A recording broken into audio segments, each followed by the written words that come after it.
In this video I'm going to tell you the weirdest shit you've ever heard in your entire life, and it starts out with the following verse. In the beginning there was the Word was with God, the Word was God.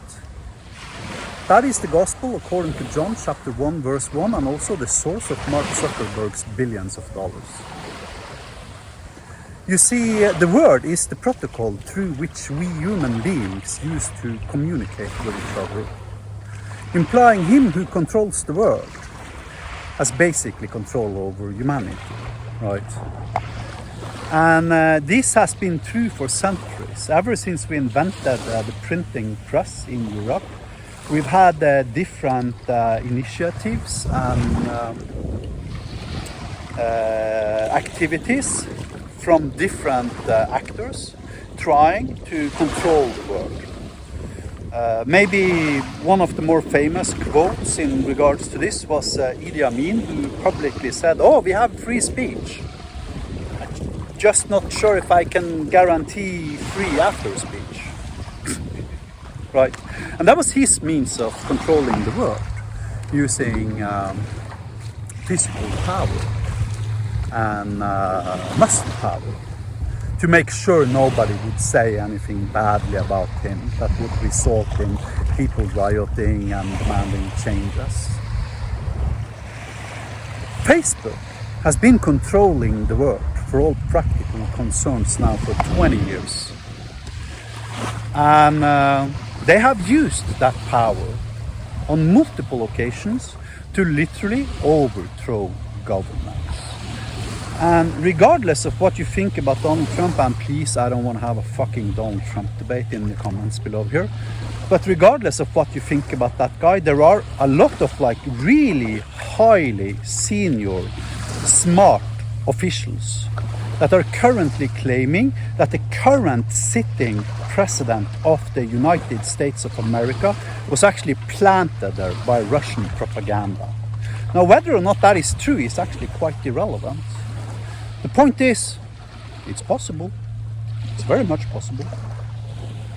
And that creates a dilemma for Mark Zuckerberg, which is that all of a sudden, the hand that literally feeds him, implying the US government, is no longer particularly probably interested in, at the very least in the long term, to continue supporting that motherfucker. Or should I say mother sucker? You see, if you control the world, you control the minds of human beings. You control the minds of human beings, you're basically terraforming the earth. And Mark Zuckerberg has been actively doing this for the last 20 years. And when ChatGPT went viral in December of 2022, he immediately realized what I realized and a lot of other really smart people realized, that this is the end of so-called social media and free economics. Free economics is a term arguably more or less invented to some extent, or at the very least popularized by Mark Zuckerberg, which is that you give away your product for free simply because your product is not your product, it's your users, right? And thereby the famous quote, "If you're not paying for the product, you are the product." And that's literally the way Facebook has been operating now for 20 years. You are the product, right? Now, the reasons why ChatGPT and LLMs in general is an existential threat to Facebook is because they are the world. I mean, you know, do you want to go to Facebook and spend 3 hours arguing with some, you know, imbecile idiot over some, you know, Anunnaki UFO conspiracy garbage junk? Or do you want to go to ChatGPT and at the very least get some like 98% accuracy? Right? I mean, sure, it hallucinates every now and then, but for fuck's sake, let's look at Facebook. I mean, Facebook is one big fucking acid trip of hallucinations. There's not a single real thing in there.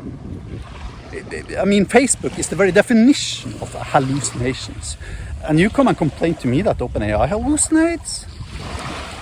I mean, at least OpenAI can sometimes get the facts straight, right? But I mean, when was the last time you found new factual information on Facebook? Seriously? Right? So, OpenAI and LLMs in general, first of all, OpenAI is charging you $20 per month. That means you're not the product. That means that OpenAI and you have synchronized incentives, which implies that OpenAI wants to please you in every way they can, such that you continue paying your monthly subscription. But Facebook doesn't give a shit. If you commit suicide or murder 20 of your neighbors or overthrow the government or some shit like that, they literally could not give less of a shit. They only want to keep you on the platform 24/7, such that they can serve every imaginable ad that exists in the world, which is where they make their revenue. Now, OpenAI does not have an advertisement-based economy. They have an actual monetary-based economy where you pay for a product, right? And that makes them less biased in regards to what answers they want to give. In addition, OpenAI has a cost associated with every single query you submit to them, which implies that they don't want to keep you there for 3, 4, 5 hours. They just want to keep you there for 5 minutes every day, and then they want to send you off into the world, giving you time to actually speak with your family and your friends and your neighbors. For Mark Zuckerberg, your family is a threat.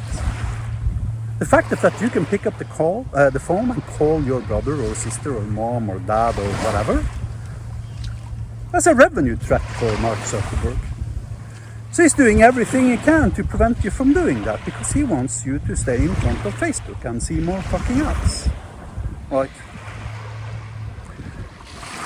So that is the reason why Meta is offering key OpenAI employees sign-on bonuses in the range of $100 million and crap like that. They don't want to build the best LLM. They just want to destroy your ability to have a really good LLM to communicate with, such that you go back to your old habits, which was to spend all your free time on Facebook instead of going to ChatGPT. That's why they're open source licensing their LLMs, because they want everybody to install their own LLMs to the point where people start competing on price with OpenAI, such that they eliminate OpenAI's ability to conduct business and actually have a revenue based upon their platform. And I don't know what to tell you. I suspect Facebook is not going to survive 2026, to be honest with you. Because at that point, there will be so many users that no longer wants to go to Facebook to experience the pains related to their comment fields by their algorithms consciously trying to match up people with different opinions to artificially create conflicts that never existed in the first place. That, they're just going to be gone. And that is a good thing.